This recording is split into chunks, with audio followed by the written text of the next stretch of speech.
La mentalité des sauterelles, c'est le paradigme, une croyance négative, un paradigme négatif. Ça veut dire les gens qui n'ont pas une bonne conception de leur vie, les gens qui ne voient que de problèmes, les gens qui sont très pessimistes, les gens qui ne voient pas le positif, les gens qui pensent que la vie, elle est faite seulement pour souffrir, pour connaître des situations pénibles. Je ne sais pas si vous avez remarqué bien, quand on parle de Dieu, Dieu est toujours lié avec des situations difficiles. Quand quelqu'un souffre, c'est la volonté de Dieu. Quand quelqu'un est dans des situations compliquées, peut-être c'est le plan de Dieu. C'est rare de voir le plan de Dieu dans de bonnes choses. C'est toujours, quand tout va mal, là on dit c'est le plan de Dieu. C'est la volonté de Dieu. Dieu est plus lié dans les choses difficiles, dans les choses compliquées. Eh bien, il faut, vous vous trompez mes bien-aimés dans le Seigneur. Le Dieu que nous servons, c'est un bon Dieu. C'est un bon papa. Il ne veut pas que nous soyons dans la misère. D'ailleurs, il n'y a pas de verset qui prouve que Dieu souhaiterait que ses enfants soient dans la misère. Il n'y en a pas. Nous pouvons lire dans plusieurs textes de la Bible, nous ne verrons pas ce genre de choses. Amen. Alors quand nous parlons de la mentalité des sauterelles, nous voulons aussi dire un jugement négatif sur nous-mêmes. Ça veut dire que la plupart des gens ont un problème d'image de soi. Vous savez, quand vous avez le problème de l'estime de soi est toujours lié par l'amour de soi, est lié aussi par l'amour de soi, l'estime de soi et la confiance en soi. Quand vous manquez la confiance en soi, vous n'aurez pas l'amour de vous-même et ça va créer le manque d'estime de soi. Le manque d'estime de soi marche toujours avec ces deux choses. Ces deux choses sont précédentes. Ça veut dire si on ne s'aime pas suffisamment, on n'aura pas confiance en soi. Et si on n'a pas assez de confiance en soi, on n'aura pas aussi l'estime de soi. Et il faut bien travailler ces deux choses précédentes. L'amour de soi, c'est pour cela, la Bible dit, tu aimeras ton Dieu. Vous comprenez? La Bible parle de l'amour de Dieu et la Bible dit tout ce que tu aimerais qu'on fasse pour toi. Vous comprenez? Vous devez le faire pour les autres. Il faut arriver à un point d'avoir un amour de soi-même. Ce n'est pas de l'orgueil, mais avoir de l'amour de soi crée l'estime de soi, crée la confiance en soi. Et si on n'a pas l'amour de soi-même, ça devient un problème. C'est pour cela, toutes les personnes qui ont un problème d'estime de soi, si vous regardez très bien dans leur vie, soit ils n'ont pas eu l'amour de soi, soit on a méprisé leur amour, soit leur amour a été détruit, méprisé lorsqu'ils grandissaient, ou dans le mariage, ou dans une relation quelconque. Si l'amour a été détruit, ça va créer directement le manque de la confiance en soi, et le manque de confiance en soi va créer ce que moi j'appelle le manque d'estime de soi. Et ici, mes bien-aimés, nous pouvons comprendre l'Israël. Parce que l'Israël a passé plus de 400 ans d'esclavage. Ils ont été maltraités. Ils ont été réduits à néant. Ils ont été vilipendés, méprisés, insultés, réduits à rien du tout.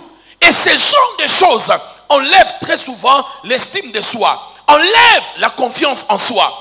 Et dans les textes, nous voyons cette mentalité se manifester auprès du peuple d'Israël. Je vous fais une petite exégète rapidement.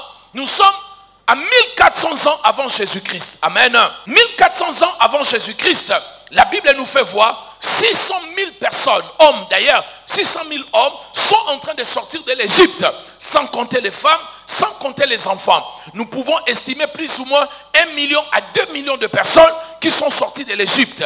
Et ces gens, en sortant de l'Égypte, ils sont sortis par la main puissante de l'Éternel. Pharaon était le grand roi de cette époque. C'était une grande puissance, comme les États-Unis. Peut-être vous mélangez cela avec la Chine.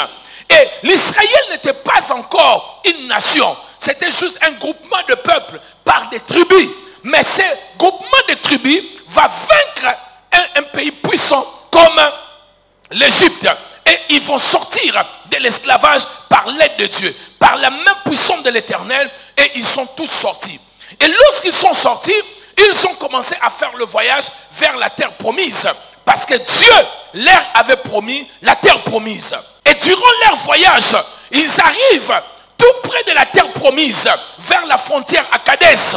Et la Bible dit, Moïse va appeler 12 chefs de chaque tribu. Je veux que vous remarquez, ils étaient tous des chefs. Lorsque vous lisez la Bible, vous allez voir, et tous étaient des chefs, étaient des vaillants de chaque tribu.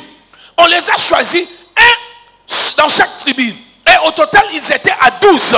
Moïse leur demande, il dit, allez explorer le pays et vous allez revenir avec le fruit du pays et vous allez nous dire quelle sera la stratégie que nous allons adopter pour aller prendre la terre que l'Éternel Dieu nous avait donnée en promesse. Et ils sont partis.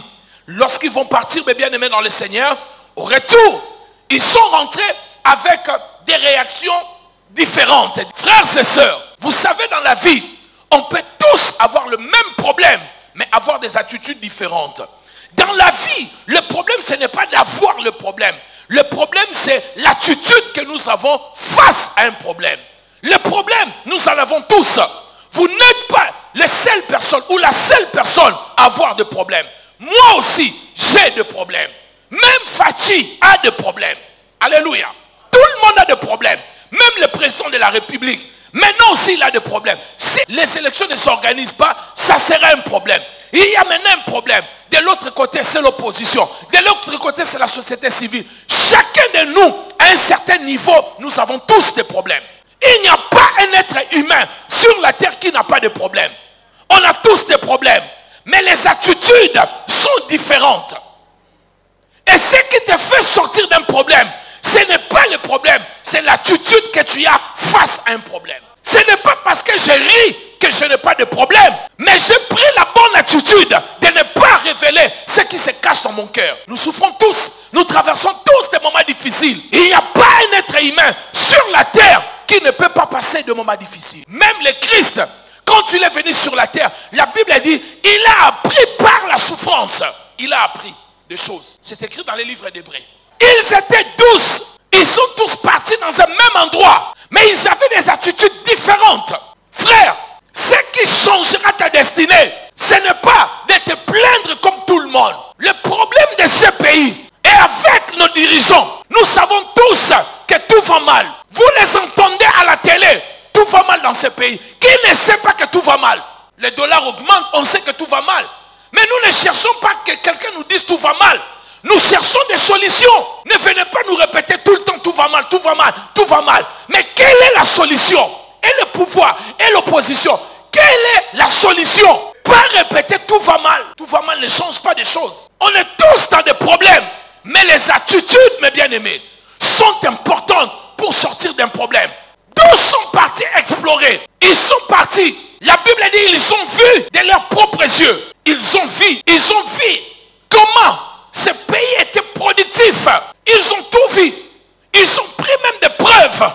Ils sont rentrés 40 jours après. Mais 10 personnes vont donner un rapport négatif. Et écoutez leur discours. Ils ont dit tout ce que nous avons vu. Tout ce que nous avons vu. Alors, entre-temps, dans leurs mains, ils avaient des preuves qu'il y avait la prospérité. Mais en parlant, ils ont dit tout ce que nous avons vu. L'attitude de pessimiste. Un pessimiste, s'il y a 99 solutions avec un problème, le pessimiste baisse les bras. Mais l'optimiste, s'il y a 99 problèmes, il y a une solution. Il voit le chemin pour entrer. Il faut voir. S'il y a seulement un trou, je peux entrer. S'il y a un endroit, je peux mettre la tête. Eh bien, c'est déjà le chemin du Seigneur. Ils sont rentrés et ils ont commencé à dire tout et n'importe quoi. Ils ont commencé à dire, les 10 ans, ils ont fait pleurer plus d'1 million de personnes toute la nuit. Ils ont dit ce que nous avons vu là-bas, c'est le fils d'Anak. Ce sont des géants. Au lieu de s'arrêter là, ils ajoutent en disant, c'est un pays qui dévore leurs propres habitants. Et à leurs yeux, nous étions comme les sauterelles. Imaginez un peu, si je viens te transmettre un tel message, je te dis, là où tu vas, les habitants de ce pays, toi tu es comme une forme de sauterelle. Toi, tout le monde, Liban qui soit comment? Voyez? Et maintenant, toi tu es grand. Donc ça veut dire qu'ils ont envoyé quelque chose dans leur imaginaire que nous allons étudier tout à l'heure. L'intimidation. Ils ont envoyé une intimidation dans leur imaginaire. Le problème avec l'intimidation dans votre imaginaire, c'est que vous-même, vous commencez à créer les dangers. Lorsqu'on leur a dit qu'ils étaient comme des sauterelles, ils ont commencé à se voir comment ils allaient être écrasés. C'est ce que Jézabel avait dit à Élie, demain à 7 heures, si je ne fais pas de lui ce qu'il a fait à mes prophètes. Élie lui-même a commencé à imaginer les choses. La Bible dit, voyons cela. Ça veut dire, il a vu. Les paroles se sont transformées à une vision. L'intimidation. La vie est remplie des intimidations, mes amis. Je le sais. Tu regardes l'âge. Tu es encore chez les parents. Tu regardes tout ce que tu fais. La vie a des intimidations. Mais ne laisse pas que les intimidations fassent de toi une sauterelle. Non, refusez cela. Les choses peuvent changer à n'importe quel moment. La vie est une surprise, est un mystère. Tout peut basculer dans la vie. Comme ça peut basculer dans le mal, comme ça peut basculer dans le bien. Et je ne perds pas l'espoir parce que tout peut changer. Qui m'a dit amen dans cet endroit? Est-ce que je peux entendre l'amen de quelqu'un?